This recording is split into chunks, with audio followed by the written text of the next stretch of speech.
السلام علیکم پیارے دوستو، بے شک ظلم اتنا ہی برا ہے جتنا کہ انصاف اچھا ہے۔ بڑے لوگوں کو ظلم کی طمع نہ ڈال اور انہیں اس سے مانوس نہ کر، اور ضعیفوں کو اپنے عدل و انصاف سے مایوس نہ کر۔ جو بندہ اللہ کے بندوں پر ظلم روا رکھتا ہے، قیامت کے دن خود اللہ اس مظلوم کی طرف سے مدعی ہوگا۔ عطیت سے بڑھ کر زیادہ عمدہ کوئی لباس نہیں، اور صدق نیت و اخلاص عمل سے بڑھ کر زیادہ بہتر کوئی احساس نہیں۔ ظلم دنیا میں ہلاکت اور آخرت میں بربادی کا باعث ہے۔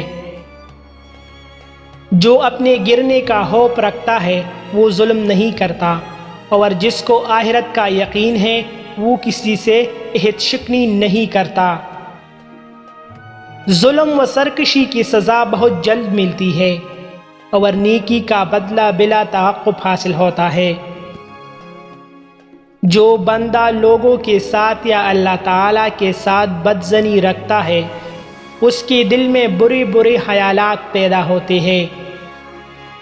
جس بندے کی طبیعت میں خوف کم ہوتا ہے، اسے بہت سے آفات پیش آتی ہے، اور جو حکم کرنے میں ظلم کرتا ہے اس کی سلطنت زائل ہو جاتی ہے۔ جب تمہارا بدن 3 چیزیں محسوس کرے تو سمجھ جائے موت قریب ہے۔ نمبر 1، بالوں کا تیزی سے گرنا۔ نمبر 2، دل کے دھڑکن کی بے ترتیبی۔ نمبر 3، بے خوابی۔ مزید ایسی اچھی ویڈیوز کے لیے ہمارا چینل ابھی سبسکرائب کریں۔